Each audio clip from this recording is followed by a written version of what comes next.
Yes. I'm living my best life. Hey, Ain't going back to deal with mental illness. So you can pursue wellness, and it's self-directed. You choose what you want to do. Like, some people think that because you have a mental illness that it automatically means medication. That's not true.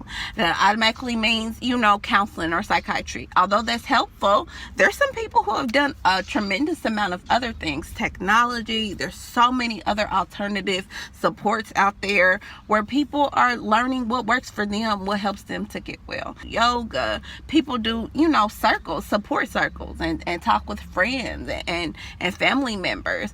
If it comes to a point where your life is impacted significantly and severely, and your life function has decreased significantly, there's nothing wrong with seeking professional help. Like, that doesn't mean something's wrong. I've worked in a clinician's office. Some of the wealthiest people I know, some of the smartest people I know, go see therapists.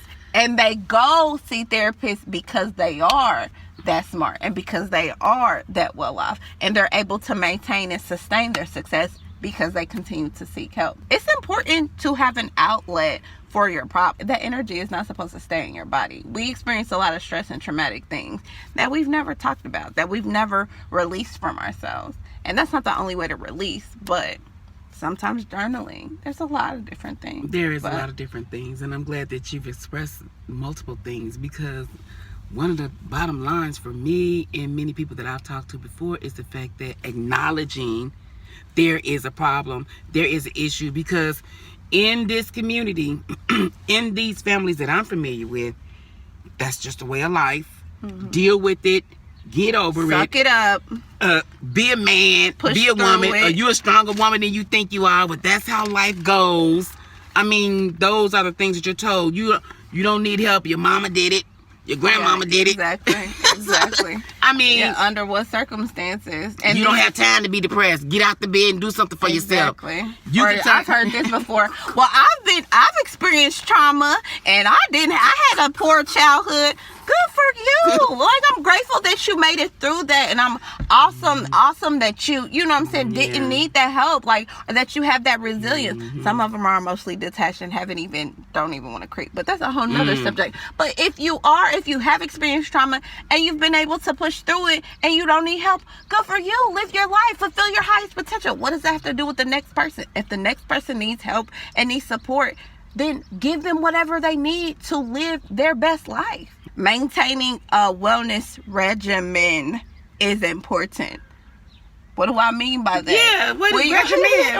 Regimented. Like a weekly schedule, like a pattern. Like, just like you maintain your health, like in your body, your brain is an organ inside your body. So when you exercise, that really helps to relieve stress. That really supports your brain and brain function. That helps to regulate a lot of chemicals throughout your body, a lot of hormones. You mean like physical exercise? Physical exercise is super important for your mental wellness. I don't know what a lot of individuals don't know. Ask some people, if they work out consistently, they are able to deal with their stress. When they are depressed and they don't work out, they're like, I'm having a more difficult time dealing with this. Or, man, I don't have to take. Some people have to take medicine consistently and regularly, but say if you take it as needed, say you have anxiety or something and you take it as needed, when you work out more, you're less likely to have some crisis episodes, so you may not have to take it as often. Another thing is eating properly. There's a lot of things that really impact, the mechanisms and the functions in your body, including your brain. Eating well really helps with that, and getting rest. I don't know how many people I know. Great. I love productivity. Yes, go get it. Be successful. But if you're not getting your proper rest, you're setting yourself up for failure. Like, you're putting pressure on your body. Your immune system isn't able to deal with all the distress or all the illnesses that are already, dealing or tearing down your body. So then your brain, that's more pressure that's put on your brain as well. Put on your mind. So you're not able to think properly. You're not able to function. And so as things get behind because you're not able to do what you're supposed to do, that builds up, stress builds up, and then, you know, it gets to the point where it's unmanageable, and then your function is completely debilitated. So don't let it get that far. And I think that maintenance, that regimen is important, because if you put it, you know, as a regular, you know, thing inside your schedule, you don't have to, it doesn't feel like work, or I have to do this extra work. It's just a normal part of existence. Getting up, you know, working out. You don't have to necessarily go work out. Sometimes cleaning up your house, going to dance a little bit, doing a couple push-ups or something, some jumping jacks or whatever. It doesn't have to go work in a gym. Go take a walk, girl, like around the neighborhood. Like, well, it doesn't for have many to be of that us, deep. that's not a normal part of existence, and it should be. I'm just saying, movement is we life. have to realize the type of organ our brain really is. Yes, it's Because- the most important organ in your body, period, next to the heart, and they both are rhythmically aligned, like completely.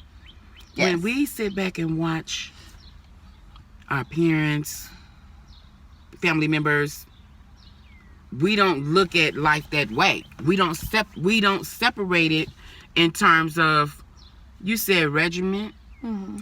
Who would ever think that we need a regimen to keep our brains healthy, to keep our mental illness or wellness in a certain place? It's just Balance. yeah. But I mean, who talks about that? Yeah, It's not we don't have those normal. conversations. It is normal because It's your not brain, normal to talk about it. your brain health is your physical health. Like, so if I'm talking about health in general, your brain is a part of that health, and your brain is the most important because it's responsible for all your involuntary functions of your body.